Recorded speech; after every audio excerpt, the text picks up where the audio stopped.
गुरु ब्रह्मा गुरु विष्णु गुरुर्देव महेश्वर गुरुरेव परम ब्रह्म तस्मै श्री गुरवे नमः। সবাইকে শুভ গুরু পূর্ণিমার শুভেচ্ছা সবাইকে। আজকের দিনে কিন্তু অবশ্যই যাদের দীক্ষা হয়ে গেছে তারা কিন্তু অবশ্যই গুরু পুজো করবেন, সাথে ইষ্ট দেবতার পুজো করবেন। আজকে অনেকে বাড়িতে লক্ষ্মীনারায়ণ পুজো কিন্তু অবস্থিত হয়। যদি আপনার দীক্ষা না হয়ে থাকে সেক্ষেত্রে কিন্তু আমরা একটা ঐতিহাসিক ঘটনা জানি যে ব্যাসদেবকে কিন্তু আমাদের গুরু হিসাবে চিহ্নিত করা হয়েছিল, যেখান থেকে গুরু প্রথাটা প্রচলন হয়েছিল।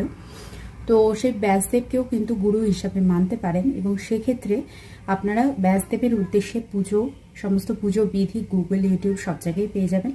পুজো করে আপনারা আপনাদের ইষ্ট দেবতা, আপনারা যে দেবতাকে মানেন সেই দেবতাকে অবশ্যই পুজো অর্পণ করবেন। আজকের দিনটা কিন্তু বছরে একদিনই আসে, গুরু পূর্ণিমা, এবং এতে গুরু পুজো না হলে কিন্তু হাতের জল পবিত্র হয় না বলা হয়।